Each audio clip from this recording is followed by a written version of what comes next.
Hi, I'm Erin Newman. I'm the teacher who's responsible for this education and training program at Elsik High School.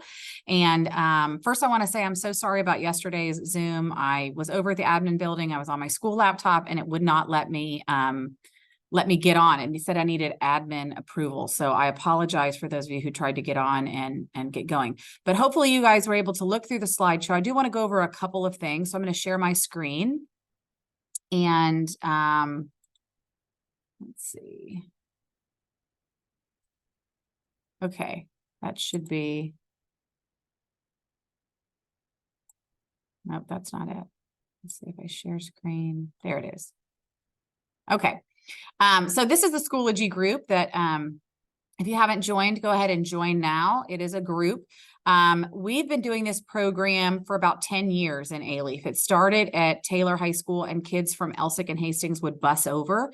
And now they've grown the program so much that they have it now at Elsik and Hastings. I've been doing it 8 years, and we've currently have our second year students are at Outley. And then I have my middle group, which is going to be coming to Mahaney.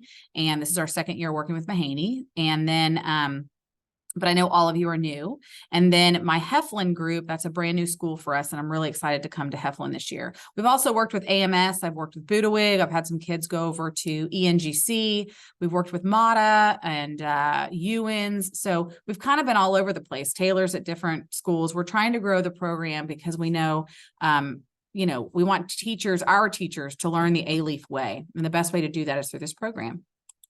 So just a couple of things to mention about this slide. They will never come to you on Wednesdays. They're only with you on Monday, Tuesdays, Thursdays, Fridays. If you click on the calendar, it is any day that you see them in yellow, it is a day that they come to you. It is a live calendar though. So sometimes we'll have speakers come in and then they won't go, but I will email you to inform you if they're not going to be there that day.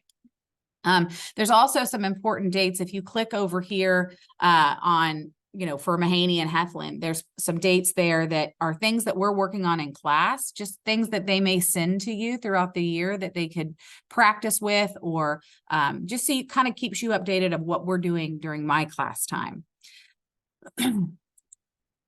Okay, so some things that they're just learning about lesson planning. They have had some minimal training on it. They know all the different parts of the lesson plan and kind of how the lesson planning works. But and they know about TEAK. So you could give them a TEAK and they could create a SMART objective for you. They know about content objectives and language objectives. They know that kind of stuff. They can definitely make any materials for you as needed. Some things about on the right-hand side here, some things about the observation. So during the fall, they only have you these 9 weeks. I'd like to come, I will be popping in and out, a couple times a week. I'll come in and watch them, take some pictures of them, videotape them, and I try to stay out of your way. I just want to get some pieces of documentation for their portfolio. And so during this time, though, I would like to see them run a small group of some sort or do some sort of short mini lesson. They could even do like a read and lead that they've done in my class before. By the time they get to second semester, towards the middle of second semester, I'd like to see them run the whole class if possible for a short lesson or maybe a little longer, maybe a read and lead. Again, could be something that you choose, or it could be a review of something, but I'd like to see them start and finish a lesson if possible. But they're right away, they'd be good with working one-on-one if you've got some students who needs a little extra support, or any small group instruction, or just really anything that could get them to scaffold to teaching the whole role. As far as classroom management goes, they've had lots of training. They kind of do a mini Alief U. And so they've been trained on restorative practices. They've been trained on classroom management, on building relationships. They've been trained, they've had the ELA specialists and the math specialists come in and give them some training. So, but as far as classroom management goes, they are very familiar with attention grabbers. We want them to follow your lead. So whatever you're using in your class, we hope that that's what they'll also use. We don't need to confuse the kids and have them doing something totally different.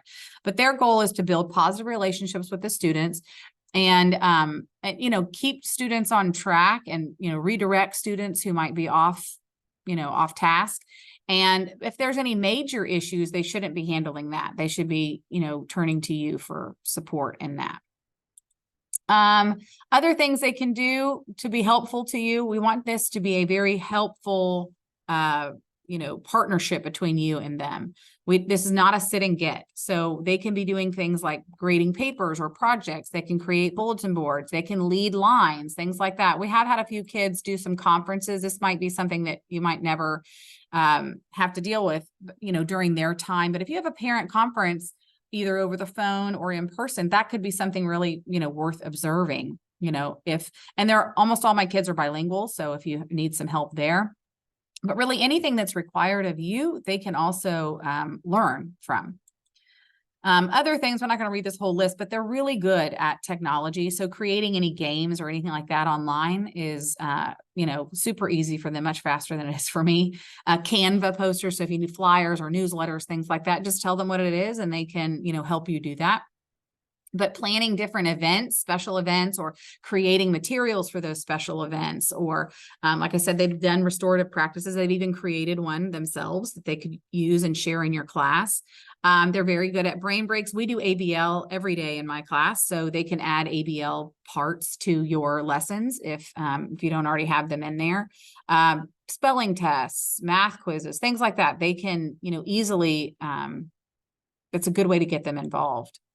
But we really want them to be engaged. Like I said, this isn't a sit and watch you every day and learn from just watching. It is meant for them to be a part of the classroom, just as a regular student teacher would be. They're only with you for an hour and a half, but they can still get a lot more out of if they're really engaged in it. If you'll help me with dress code, it is always a problem, dress code is. So they are required to wear any sort of A-leaf shirt, which we've given them. So they've got a polo, they've got a different, like the Barbie A-leaf shirt, or Elstick shirt. They can wear Elstick shirts. They should be wearing some sort of pants with no rips in them.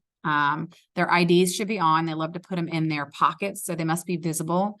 And then they should be in tennis shoes. They shouldn't be wearing Crocs or slides.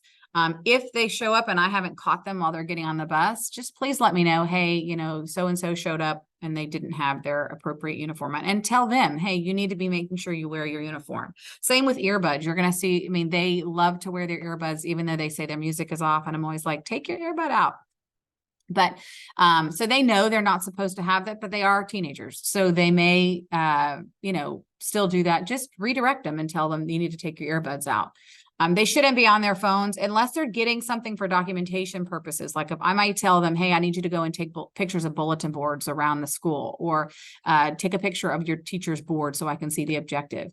I usually get most of the photos and videos that they would need, but if they would like to take a picture of something, as long as they have your permission to, they could do that. But they need to know who they can take pictures of and who they can't. They're never allowed to post them on social media. They know that. So that shouldn't be a problem. And then communication is huge. I'm very big on communication. They should be communicating with you. We try to have them learn that this is like a job. They're not getting paid in money, but they are getting paid in experience and professionalism. And so we want to make sure that they know that if they're not going to be there that day, they need to be calling you or emailing you, so that you are aware. Some things they have to do for me is as soon as they get on the bus, that they have an exit ticket that they do on their phone that will just kind of record what they did for the day. And then of course that's the pictures. And I do want to go back really quickly about the communication. They are supposed to be emailing you. If they don't, reach out to me and let me know that they didn't let you know that they were going to be there. They are supposed to be attaching me to any email that they send you. So you'll see me CC'd. So, but if they don't show up to you, then please let me know. Shouldn't be a regular thing. All right. So if you'll just they are students. So redirect them of anything that if they're not following their responsibilities, just redirect them. They are all really good kids and they are all really excited to be there. And this is the profession that they want to do. And we want to make it the best experience for them. But that doesn't mean that they're not going to, they're not going to be perfect right off the bat. They're they're probably going to need some redirection at some point. So don't be afraid to talk to them and talk to me. It's the way that the program works. The only thing I ask of you is that there are 2 evaluations, one that I'll send in December and one in May. And we'd like to see growth with them. It's just a Google form. So you'll fill out, and you can click on these if you want to go. This whole slideshow is on the resources page on Schoology. Some no-nos. They shouldn't be visiting with their friends in the hallway. You know, they'll sometimes they may ask, can I go down to so-and-so's room and observe that one? And really we like to save those. They'll let you know if I want them to see somebody else's class. Most of the time they shouldn't be doing that. They obviously shouldn't be friends with any of your students. This really isn't a problem for the elementary, but it has been in the past with the middle schoolers. They should not be sitting and even if they don't have anything to do right away, they should be up and monitoring the kids.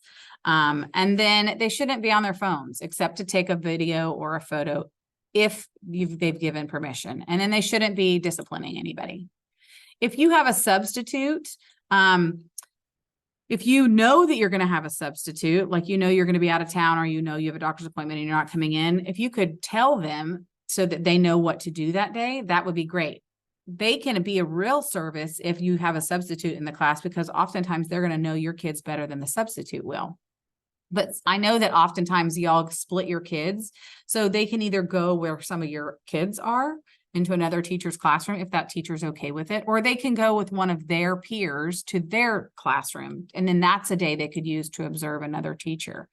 But if you know that you're going to be absent and you're going to have a sub there and you want them to stay, maybe write it on your sub plans. Hey, I have a high school student that comes in and helps, because we've had it where the substitute's like, I don't know you and you can't be in my room. So that would be helpful if you could just like leave a note for them.